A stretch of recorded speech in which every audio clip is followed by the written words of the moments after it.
আসসালামু আলাইকুম ভিউয়ার্স, আশা করি সকলে ভালো আছেন। আলহামদুলিল্লাহ, আল্লাহর অশেষ মেহেরবানি ও করুণায় আমি বেশ ভালো আছি। আপনাদের মধ্যে আজকে একটি বিষয় নিয়ে উপস্থিত হলাম। সে বিষয়টি হলো, যাদের বাচ্চা কনসেপ্ট হচ্ছে না, অর্থাৎ অনেক ঔষধপাতি করছেন, ডাক্তার কবিরাজ দেখাইছেন, তারপরেও বাচ্চা কনসেপ্ট হচ্ছে না, তাদের জন্য একটি চমৎকারী ঘরোয়া উপায় নিয়ে আসলাম। আমার আল্লাহ যদি চায়, আমার এই টিপসটি ব্যবহার করলে অবশ্যই অবশ্যই সুফল পাবেন। আপনাদেরকে করতে হবে কি, আপনাদেরকে সর্বপ্রথম সংগ্রহ করতে হবে। আমার হাতের মধ্যে দেখুন, এগুলো হলো মরিয়ম ফুল।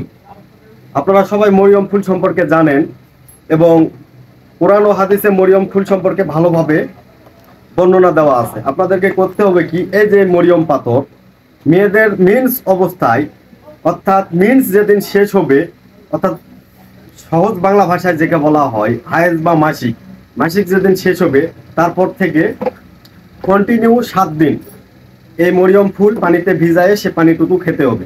কখন খেতে হবে? অবশ্যই সকালে খালি পেটে খেতে হবে। এটা কন্টিনিউ 7 দিন খান। আশা করি বাচ্চা কনসেপ্ট যদি না হয়, আপনাদের যদি অর্থাৎ মাসিকের যদি কোনো প্রকার প্রবলেম না থাকে, তাহলে এই মরিয়ম ফুলটা আপনারা কন্টিনিউ সেবন করেন 7 দিন। আমার আল্লাহ যদি চাই তা আপনাদের বাচ্চা কনসেপ্ট হবে। তাছাড়াও জিন পরি, জাদুটোনা, বাদব্যথা, প্যারালাইজ, নিঃসন্তান, অশ্বভূতিকা থেকে শুরু করে বশীকরণ, বিচ্ছেদ, যে কোনো কাজের জন্য আমার সঙ্গে যোগাযোগ করতে পারেন। আমি বলতেছি সুলতান আয়ুর্বেদিক ও ইসলামিক চিকিৎসা সেন্টার থেকে, সুলতান আয়ুর্বেদিক ও ইসলামিক চিকিৎসা সেন্টারের পরিচালক মোহাম্মদ সুলতান সর্দার। সবাই ভালো থাকেন, সুস্থ থাকেন। পরবর্তী ভিডিওতে আবার দেখা হবে।